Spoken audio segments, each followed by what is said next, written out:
اعوذ باللہ من الشیطان الرجیم بسم اللہ الرحمن الرحیم۔ حضرت نوح علیہ السلام کا تذکرہ قرآن مجید میں 42 جگہ آیا ہے۔ حضرت آدم علیہ السلام کی اولاد دنیا میں خوب بڑھی، آہستہ آہستہ یہ خدا کو بھولتے گئے جس نے اسے پیدا کیا تھا اور جو ان کا پالنے والا ہے، اور شیطان کے بہکاوے میں آنے لگے جس نے حضرت آدم علیہ السلام کو جنت سے نکلوا دیا تھا۔ شیطان کے بہکاوے میں آ کر یہ لوگ بتوں، آگ اور سورج وغیرہ کو پوجنے لگے اور ایک خدا کی بجائے مٹی اور پتھر کے بہت سے خدا بنا لیے، اپنے ہاتھ سے اپنا خدا بناتے اور پھر ان سے مانگتے، حالانکہ یہ مٹی اور پتھر کے خدا اپنے لیے کچھ نہ کر سکتے تھے تو ان کے لیے کیا کرتے۔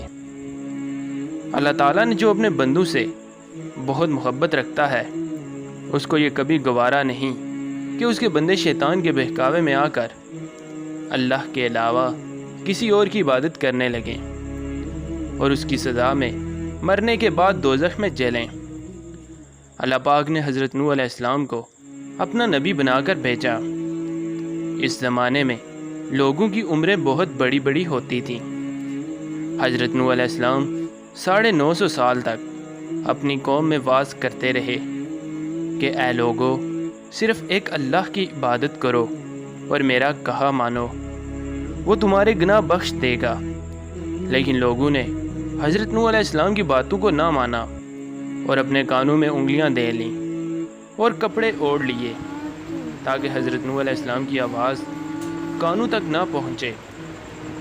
حضرت نوح علیہ السلام ہمت نہ ہارے، وہ برابر سمجھاتے رہے اور کہتے رہے، اے لوگو، اللہ سے معافی مانگو، وہ بڑا معاف کرنے والا ہے، وہ تم پر آسمان سے بارش برسائے گا تاکہ تم خوب اناج پیدا کر سکو، اور اس کے ذریعے سے بڑے بڑے باغ پیدا کر دے گا، ان میں نہریں پیدا کر دے گا، تمہیں مال و دولت دے گا، بیٹے دے گا۔ تمہیں کیا ہو گیا ہے کہ تم خدا کو نہیں مانتے، حالانکہ اس نے آسمان بنائے، چاند اور سورج بنائے، اس نے تم کو مٹی سے پیدا کیا اور پھر اسی مٹی میں ایک دن تم مل جاؤ گے، اور پھر قیامت کے دن اسی مٹی سے تم کو دوبارہ زندہ کر دے گا۔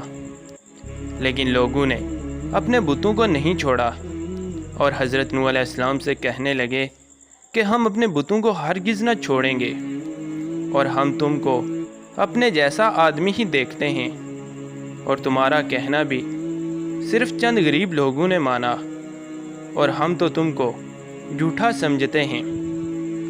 حضرت نوح علیہ السلام نے کہا، اے میری قوم، میں تم کو جو نصیحت کرتا ہوں اس کے بدلے میں تم سے کوئی مال و دولت نہیں چاہتا، اور جو غریب آدمی مسلمان ہو گئے ہیں اور اللہ پر ایمان لائے ہیں، ان کو میں اپنے پاس سے تمہارے کہنے سے نکالوں گا نہیں۔ اگر میں ان کو اپنے پاس سے نکال دوں تو خدا کے عذاب سے مجھے کون بچائے گا؟ اگر میں ایسا کروں گا تو بہت نا انصاف ہو جاؤں گا۔ ان کی قوم کے لوگوں نے کہا، اے نوح علیہ السلام، تم نے ہم سے جھگڑا کر لیا ہے، اگر تم سچے ہو تو جس عذاب سے تم ہم کو ڈراتے ہو وہ لے آؤ۔ حضرت نوح علیہ السلام نے کہا کہ جب اللہ تعالیٰ چاہیں گے عذاب لے آئیں گے۔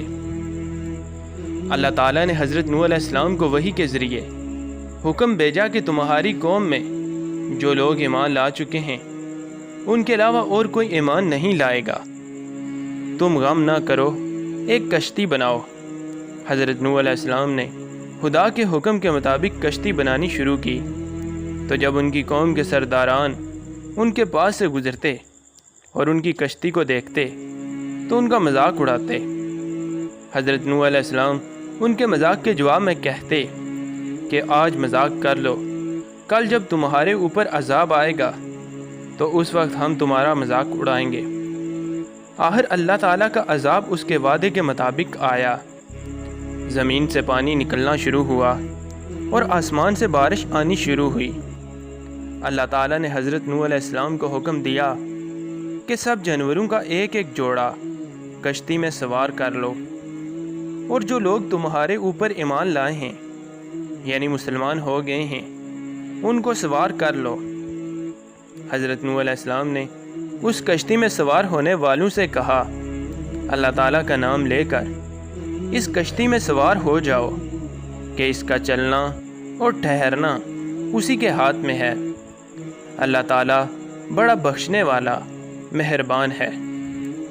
کشتی ان سب کو لے کر لہروں میں چلنے لگی تو اس وقت حضرت نوح علیہ السلام نے اپنے بیٹے سے کہا، اے بیٹا ہمارے ساتھ سوار ہو جاؤ اور کافروں کے ساتھ مت ہو۔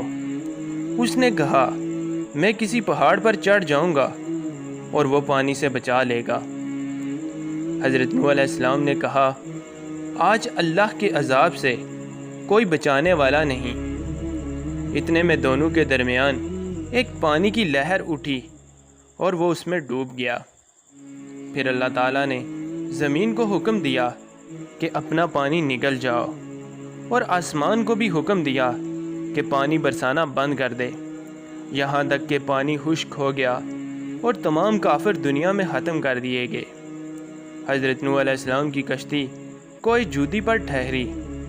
حضرت نوح علیہ السلام نے اپنے پروردگار سے عرض کیا، اے میرے رب، میرا بیٹا بھی میرے گھر والوں میں سے ہے اور آپ کا وعدہ سچا ہے۔ یعنی حضرت نوح علیہ السلام کا مطلب تھا کہ اے اللہ تعالیٰ، آپ نے وعدہ فرمایا تھا کہ تیرے گھر والوں کو اس طوفان سے بچا لوں گا، پھر میرا بیٹا کیوں ڈوبا؟ تو خداوند تعالیٰ نے فرمایا کہ اے نوح، تیرا بیٹا تیرے گھر والوں میں سے نہیں تھا کیونکہ اس کے عمل اچھے نہیں تھے۔ میں تجھ کو نصیحت کرتا ہوں کہ ایسی بات نہ کر جو تیرے علم میں نہیں، اس لیے کہ کنعان اللہ کے علم ازلی میں کافر تھا اور یہ بات نوح علیہ السلام کے علم میں نہ تھی۔ حضرت نوح علیہ السلام نے اللہ پاک سے توبہ کی اور اپنے کہنے کی معافی چاہی۔ اللہ پاک نے ان کو معاف کر دیا اور حکم دیا کہ اے نوح، ہماری طرف سے سلامتی اور برکتوں کے ساتھ اتر۔ اس کے بعد حضرت نوح علیہ السلام کی امت سے دنیا بسی اور آہستہ آہستہ ان کے بال بچے آباد ہوتے گئے۔ یہ سب لوگ خدا تعالیٰ کی اطاعت کرتے رہے۔ زمانہ گزرتا گیا اور آہستہ آہستہ شیطان نے پھر بہکانا شروع کیا تو یہ لوگ خداوند تعالیٰ کو بھولنے لگے۔ حضرت نوح علیہ السلام جو اللہ تعالیٰ کے اتنے بڑے پیغمبر تھے، اپنے بیٹے کو اس کے برے کاموں کی وجہ سے اللہ تعالیٰ کے عذاب سے نہ بچا سکے۔ اس طرح اگر ہمارے ماں باپ اللہ تعالیٰ کے کتنے ہی ولی کیوں نہ ہوں، اگر ہمارے عمل اچھے نہ ہوں تو وہ ہم کو اللہ تعالیٰ کے عذاب سے نہ بچا سکیں گے۔ ہم کو اپنے بزرگوں کے نیک عمل کا سہارا نہیں لینا چاہیے، بلکہ اللہ اور اس کے رسول صلی اللہ علیہ وآلہ وسلم کے بتائے ہوئے کاموں پر عمل کر کے نیک بننا چاہیے۔ اسی وجہ سے اللہ تعالیٰ نے قرآن مجید میں کہا ہے کہ اگر تم ایک ذرہ برابر بھی نیکی کرو گے تو اس کا بدلہ ہم تم کو دیں گے، اور اگر ایک ذرہ برابر بھی برا عمل کرو گے تو وہ بھی تمہارے سامنے آ جائے گا۔ اللہ تعالیٰ سے دعا ہے کہ اللہ تعالیٰ ہمیں نیک اعمال کرنے والا بنائے۔ صلی اللہ تعالیٰ علی رسول خیر خلقہ محمد وعلی آلہ وصحبہ اجمعین۔